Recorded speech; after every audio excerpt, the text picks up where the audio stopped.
नमस्कार. आपण आज जरा वेगळ्या विषयावर चर्चा करणार आहोत. सातत्यानं जात किंवा अन्य विषय मांडून आपण राजकारणावर बोलत असतो, राजकारणावर लिहित असतो आणि कुणी हा विषय बोलला तर त्याला ट्रोल करत असतो. राजकारणात खरंच जात महत्त्वाची आहे का आणि इतकं जातीनं राजकारण व्यापलंय का, हा प्रश्न पडतोच.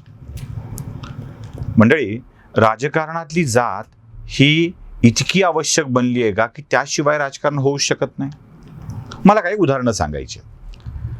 हे जरी चित्र दिसत असलं तरी वस्तुस्थिती काही वेगळी आहे हे आपल्या पण लक्षात येईल.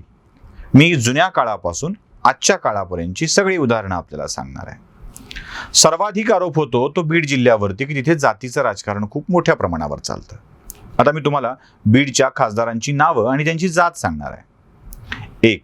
बाबासाहेब परांजपे, जे बीडचे खासदार होते. 2. द्वारकादास मंत्री. 3.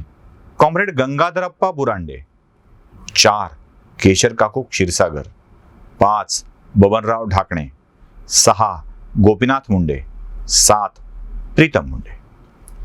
हे सगळे, यातले गोपीनाथ मुंडे, बबनराव ढाकणे आणि प्रीतम मुंडे हे 3 एका मोठ्या समुदायाचा अपवाद वगळता, म्हणजे सर्वोच्च समुदायाचा म्हणत नाही, मोठ्या समुदायाचा अपवाद वगळता बाकी सगळे मायनॉरिटी आणि मायक्रो मायनॉरिटी मधले आहेत.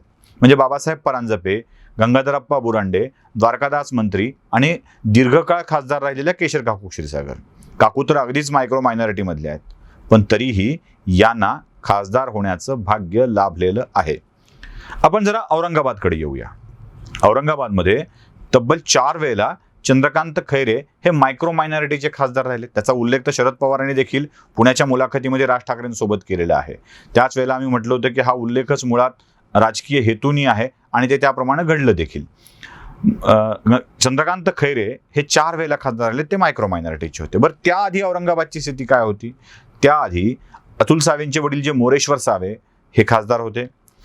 प्रदीप जयस्वाल हेही खासदार होते. म्हणजे औरंगाबादची खासदारकी देखील मायनॉरिटीकडे गेलेली आहे. लातूरच्या खासदारकीकडे आपण जाऊ. आता आरक्षित झालाय आणि एक काळ रुपाताई पाटील निलंगेकर यांचा अपवाद वगळता त्या खासदारकीवर सातत्यानं शिवराज पाटील चाकूरकरांचं वर्चस्व राहिलेलं आहे. शिवराज पाटील चाकूरकर हे देखील मायनॉरिटी समुदायापैकी एक आहेत. म्हणजे चाकूरकरांना देखील आपल्या राजकारणामध्ये मोठी संधी मिळालेली आहे आणि मायनॉरिटीला जेव्हा संधी मिळते तेव्हा त्यात मेजॉरिटी असलेल्या मतदारांचा समावेश असतोच असतो. त्यामुळं कुठली जात यशस्वी होऊ शकत नाही लोकसभेला असा जो आपण दावा करतो तो खोटा ठरतो. बरं, लोकसभा जरा वास्ट असतं, विचारही मोठा असतो, देशाच्या राजकारणाचा विचार असतो. असा विचार केला तर आपण विधानसभेचा विचार करूया.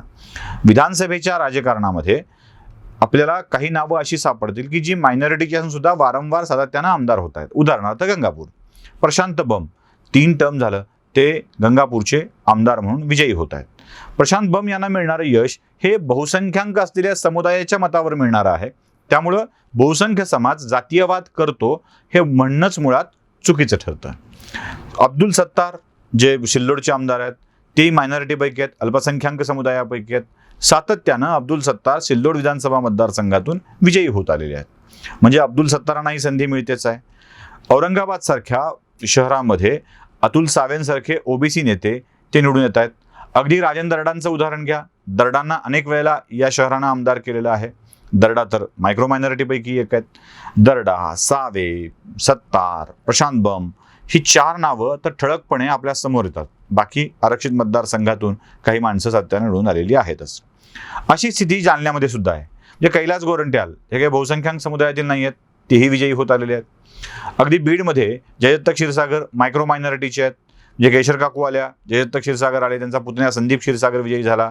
जयदत्त क्षीरसागरांनी तर चौसाळा, बीड असे मतदारसंघ बदलून पाहिलेले आहेत. ते दोन्ही मतदारसंघामध्ये विजयी झाले आहेत. म्हणजे अगदीच ग्रामीण भागातला चौसाळा आणि शहरी मतदार असलेला बीड अशा दोन्ही ठिकाणी जयदत्त क्षीरसागरांना यश मिळालेलं आहे.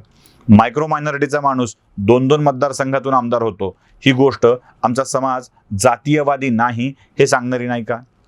असं प्रत्येक जिल्ह्यात तुम्हाला सापडेल की कुठे ना कुठेतरी मायनॉरिटीची माणसं वेगवेगळ्या निवडणुकांच्या मध्ये निवडून येत आलेली आहेत. जर असं असेल तर मग आपणच आपल्याच हाताने आपल्याच लोकांना जातीयवादी ठरवत ते चांगल्या लोकांना निवडून देत नाहीत, जातीच्या माणसांना निवडून देतात. असं गणित घालणं सर्वथा चुकीचं ठरतं. बरं, जी माणसं विजयी होतात ती सर्व समुदायाची मतं घेऊन विजयी झालेली असतात. त्यामुळं त्यांना तसं जातीयवादी ठरवणं हा मतदारांचा अवमान आहे, हे लक्षात घ्या. त्यामुळे कोणताही माणूस एका जातीची मतं घेऊन विजयी होतो असं अजिबात होत नाही. अगदी पदवीधर मतदारसंघामध्ये श्रीकांत जोशी जेव्हा विजयी झाले होते तेव्हा देखील श्रीकांत जोशींना सर्व जातीची मतदान मिळालेले होते. म्हणूनच ब्राह्मण असलेले श्रीकांत जोशी सुद्धा या पदवीधरच्या निवडणुकीमध्ये यशस्वी झालेले होते. अशी अनेक उदाहरणं आहेत, अशी अनेक. म्हणजे राजीव सातव हिंगोलीचे खासदार होतात, तेही अल्पसंख्याकांपैकी एकच आहेत. अशा वेगवेगळ्या, खरं तर अशा त्यांच्या जाती सांगायला पण नको आहेत, कारण अशा जाती सांगून आपण त्यांचं खुजेपण अधोरेखित करत असतो. मुळात जात सांगणं हा आवडता प्रकार आपल्याकडे राजकारणामध्ये आलेला आहे आणि तो मागच्या लोकसभा निवडणुकीत आपण बघितला.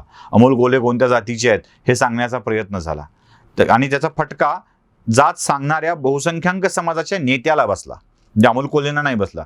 अमोल कोल्हे मराठा नाहीत असं म्हणताना त्यांचा हेतू होता की मराठा मतं आपल्याकडे यावीत, पण तसं घडलं नाही. अमोल कोल्हे विजयी झाले. हे असंच असतं राजकारणामध्ये, जितकी आपण जात प्रकर्षानं मांडायला जाऊ तितका त्रास होत असतोच. बऱ्याच वेळेला असंही झालंय की एखाद्या जातीचा उल्लेख केल्यानं किंवा वेगळा उल्लेख केल्यामुळं पराभव पत्करावा लागलाय. याचं उदाहरण गेवराई विधानसभा मतदारसंघामध्ये आपल्याला बघायला मिळेल. बदामराव पंडित विरुद्ध अमरसिंह पंडित अशी लढत झाल्यावरती त्या लढतीमध्ये अमरसिंह पंडितांचा पराभव झाला होता, तो जातीच्या उल्लेखामुळेच झाला होता. जेव्हा जेव्हा अशी जात अधोरेखित करण्याचा प्रयत्न होतो तेव्हा तेव्हा ते लोकांना आवडत नाही. मग जातीची चर्चा होते कुठे? तर माझ्यासारखी पत्रकार मंडळी जी जातीची चर्चा करतात आणि जो कार्यकर्ता आहे, जो लाभार्थी कार्यकर्ता आहे, तो कुठल्या ना कुठल्या मार्गाने गणित बसवत हा ह्या जातीचा, हा ह्या जातीचा, मग इतकी मतं या जातीची आहेत, नेता या जातीचा आहे, मग ती मतं त्याच्याकडे जातील, असं गणित मांडत असतो. असं करताना आपण एक गोष्ट विसरतो की एखाद्या जातीचा समुदाय हा इतका अन्यायकारक अजिबात नसतो. त्याला भल्या बऱ्या गोष्टींची जाणीव असते आणि तो त्या भावना मतपेटीतून व्यक्त करताना जात तपासत नसतो. उपयोगाचा माणूस, कामाचा माणूस या गोष्टी तपासत असतो. खरं तर कोणत्याही समुदायावर असा एखाद्या पक्षाचा, एखाद्या नेत्याचा शिक्का मारणं अवघड ठरेल, अडचणीचं ठरेल. तो त्यांच्यावरती अन्याय पण ठरेल. आपण प्रत्येक निवडणुकीत हेच करत आलेलो आहोत. म्हणजे आपल्याकडे इतकी उदाहरणं आहेत की बहुसंख्याक समाजाचे उमेदवार असताना सुद्धा लोकांनी अल्पसंख्याक समुदायाचा उमेदवार निवडलेला आहे. अशी उदाहरणं असताना सुद्धा कोणाच्याही जातीचा विचार करून आपण निवडणुकीची गणितं घालणं सर्वथा चुकीचं ठरतं. ते त्या जातीवरती अन्याय करणारं ठरतं. म्हणूनच माझं मत आहे की निवडणुकीच्या काळामध्ये अशी जातीची गणित घालणं चुकीचं आहे. मी तुम्हाला औरंगाबादची 2 उदाहरणं सांगणार आहे. औरंगाबादमध्ये समर्थनगर नावाचा एक वॉर्ड आहे आणि ज्या समर्थनगर वॉर्डामध्ये संसारनगर नावाचा नवा भाग जोडला गेला, यामुळं तो समर्थनगरचा वॉर्ड आरक्षित झाला. आता आरक्षित झाल्यावर तिथे कोण निवडून येईल? तर ज्या समुदायाचा जास्तीत जास्त वर्ग आहे तोच निवडून यायला पाहिजे. पण तिथेही त्या समुदायाचा माणूस निवडून आला नाही, तर मायक्रो मायनॉरिटीचा आणि अनुसूचित जातीचा असलेला व्यक्ती म्हणजे ऋषिकेश खैरे तिथून निवडून आले. म्हणजे समर्थनगरचा वॉर्ड सुद्धा आपल्या समुदायासाठीच होता असं नव्हतं. ज्यांचा कोणाचा समज होता आणि ज्यांनी कोणी तिथे मुद्दाम तसे फॉर्म भरले होते त्यांना मोजून 300-350 मतदान पडलेलं आहे. शिवनेरी कॉलनी नावाचा एक वॉर्ड औरंगाबादमध्ये आहे. या वॉर्डाची गंमत तुम्हाला सांगतो. त्या वॉर्डामध्ये बहुसंख्याक समाज आहे, त्या समाजाचा नगरसेवक होऊ शकलेला नाही आहे. तिथे अन्य ओबीसी किंवा ब्राह्मण किंवा अन्य अशा स्वरूपाचे नगरसेवक विजयी होत आलेले आहेत. आणि ज्या समाजाचा मोठा वॉर्ड आहे म्हणून त्या व्यक्तीने फॉर्म भरला, त्याला 350 मतं पडली होती. आता ही अशी गणितं जर जातीच्या विषयामध्ये असतील तर आपण बहुसंख्याक समाजाला तो जातीयवादी वागतो असं म्हणूच कसं शकतो? असं म्हणणं म्हणजे स्वतः अंधारात राहणं आहे, स्वप्न बघणं आहे आणि त्या समाजाचा अवमान करणं आहे.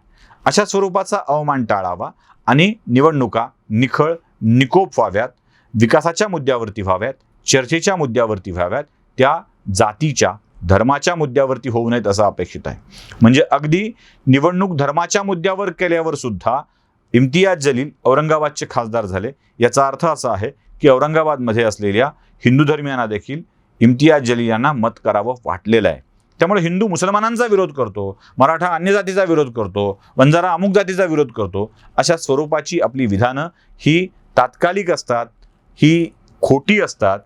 यात एक गोष्ट स्पष्ट आहे की काही समाज जातो, काही समाज त्या प्रवाहात जातो, पण अनेक जण विचार करणारी मंडळी अशी असतात की जी विचारांती मतदान करत असतात.